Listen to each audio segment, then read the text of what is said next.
Hi, people. Welcome to another review once again. Um, Today's review is a comic book movie. And yes, I basically don't review that many comic book movies, but I basically seen this one lately, just last night. Again,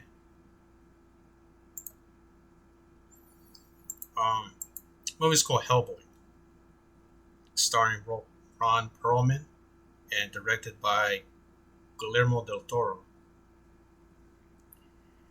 So this movie is basically based on a popular comic book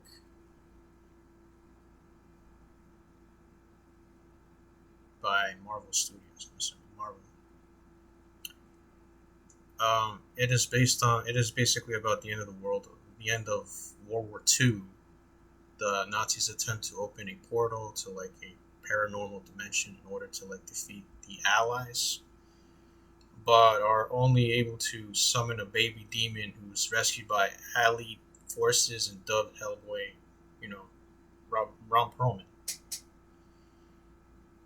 60 years later, Hellboy serves as an agent in the Bureau of Paranormal Research and Defense, where he aided by Abe Sapien, played by Doug Jones, a merman with psychic powers, and Liz Sherman, played by Selma Blair, a woman with pyrokinesis protects America against dark forces. Yeah, so basically that's the plot. Here's what I think about it. This is a very fun blend of gothic action superhero thrills that entertains constantly. It shows its age constantly, but that's part of the charm, you know. Even though I really do enjoy it because it has a good mix of action, fantasy, and humor. Hellboy is a unique character who fights evil while struggling with his demonic nature. The movie has like exciting fight scenes, interesting creatures, and a fun story. Overall, it's an entertaining movie. I mean, visually good, but the storyline didn't grab me much. You know, the acting was pretty good, especially Perlman and Timbre. Not one of Del Toro's top tier movies had entertainment value, but it got a bit repetitive. Um,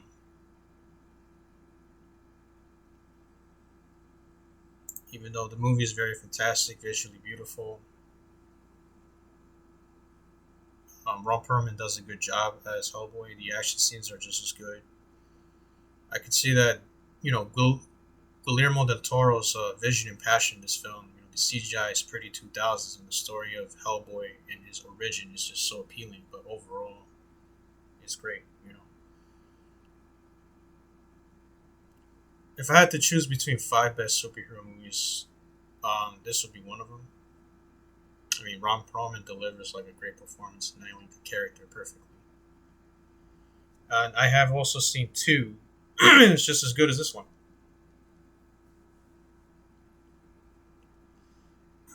Yeah, the second one is just as good as this one. I've seen it before. The original Hellboy sits firmly in the middle for me. Like, it's not a bad movie, but like, it never becomes truly engaging or memorable. Like, there's clear creativity in the world building and obvious love for the source material, yet the execution feels uneven. The tone shifts too often between dark fantasy and cartoonish humor, which undercuts any emotional weight the story tries to build. The screenplay introduces interesting mythology, but never fully explores it, leaving the plot feeling flat and underdeveloped.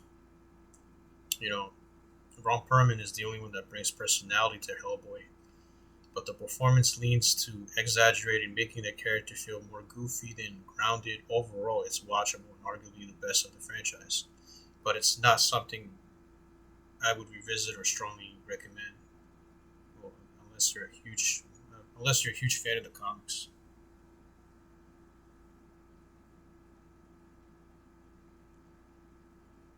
I've always loved this movie since I was a kid. I actually saw this in 2005 when I was only 9 years old.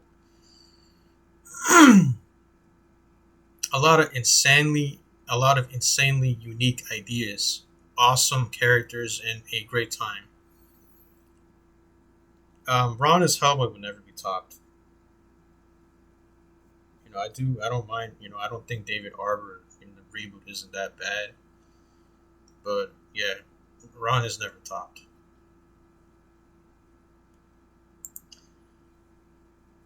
I'm not super familiar with the original comic. This movie was like entertaining. A movie as a medium, are limited in the time compared with comics. Del Toro and Perlman were exceptional with the special effects holding up well 20 years later. Fascinating storyline, equally engaging characters kept me entertained from start to finish. There definitely is a cheese factor. They didn't shy away from it. Like one part Indiana Jones, one part Labyrinth, I meant to say. Um, a dash of League of Extraordinary Gentlemen. Also that too, right? A mix of those three films. I can honestly say I actually enjoyed it watching this to this day after over 20 years later. Don't know if I will watch it again because I don't know. I just like watching it once a year. It's a success in 2 hours and 5 minutes. The movie's rated PG-13 for science fiction, action, violence, and frightening scenes. The USA grossed over like um, $59 billion. Dubbed and subtitled in worldwide studios, filmed in 2004 in color, celebrating 25 years on March 30th, 2029.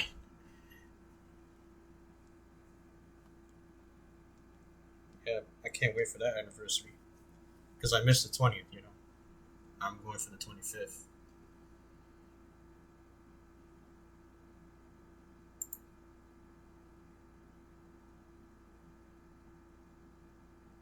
I mean, this movie is basically in the same league. No, maybe not the same league as Spider-Man 2,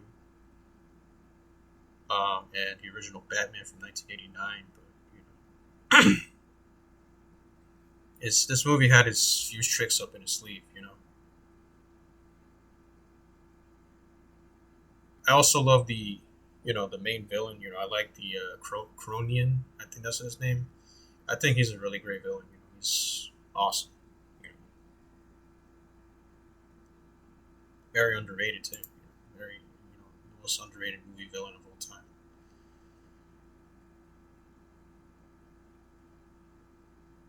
Um, I mean, technically, it is Guillermo, Guillermo del Toro's best movie he ever gave us, and it still stands as one of the best comic book adaptations ever. The story and visuals give what should be a small movie a grand scale of immense universe beyond our world, past the mythical creatures and magic to the unimaginative evil.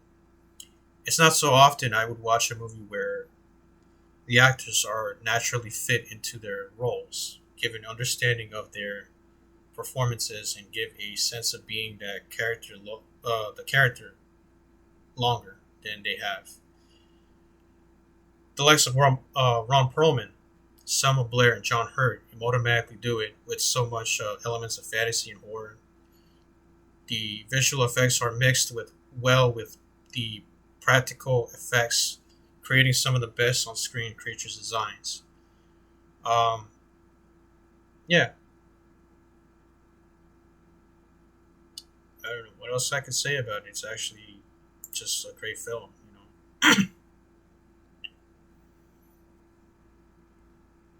Yeah, it's basically the adaptation of Mike Mignola's underground comic.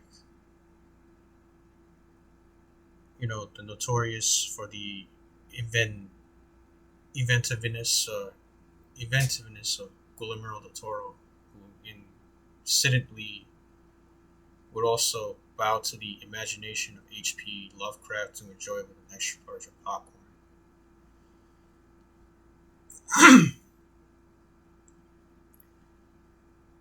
Yeah, this role was definitely made for Ron Perlman. Excellent effects, a wonderful, fantastical story, dark and mystical, but charming, funny too.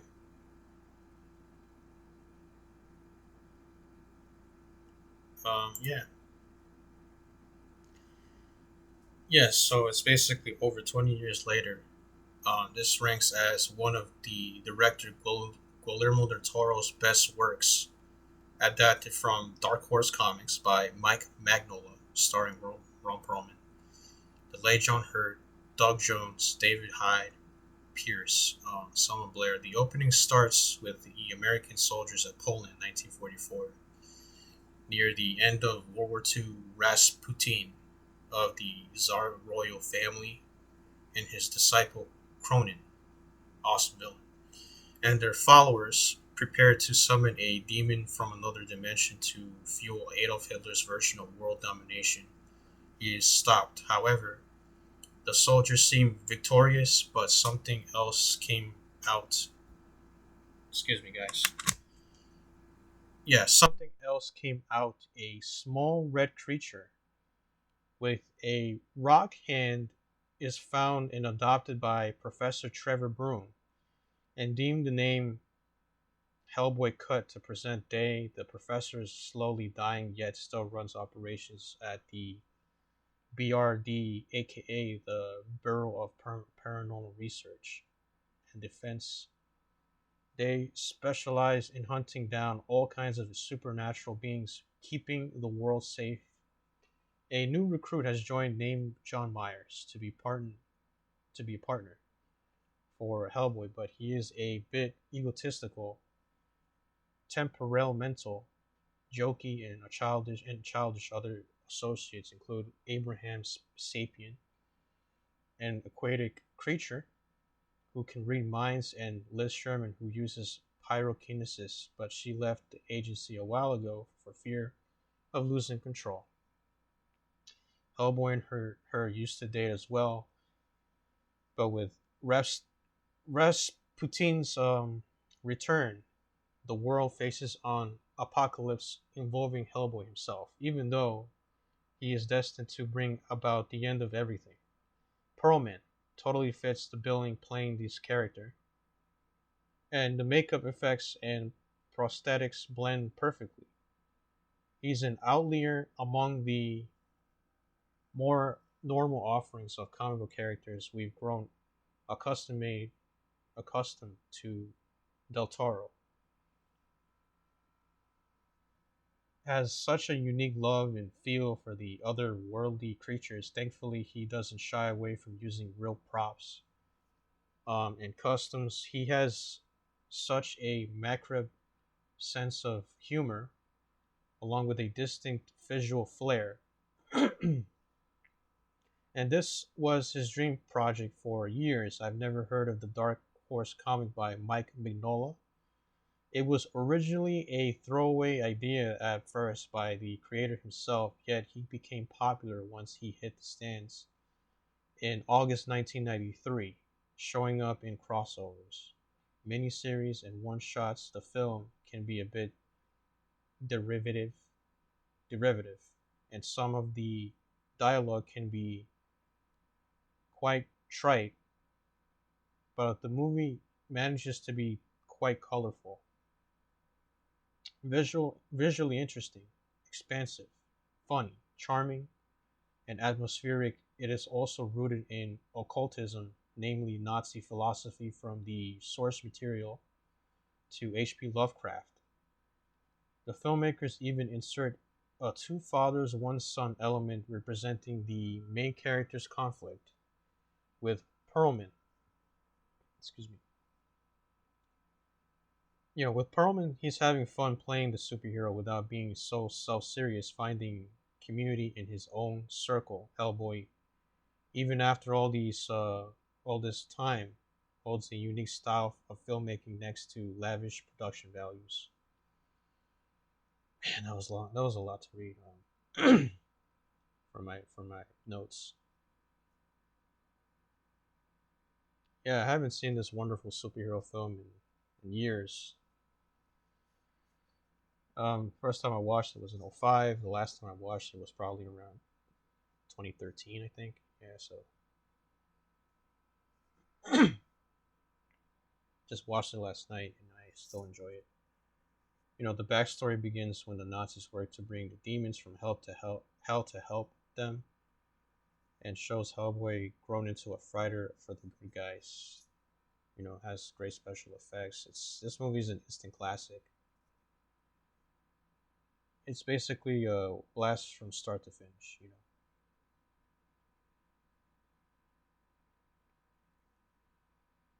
Yeah, so I've seen the animated films. I think I saw one. I saw one of the animated films. I forgot what it's called. Let's see if I can look it up. This I'm on Google right now. So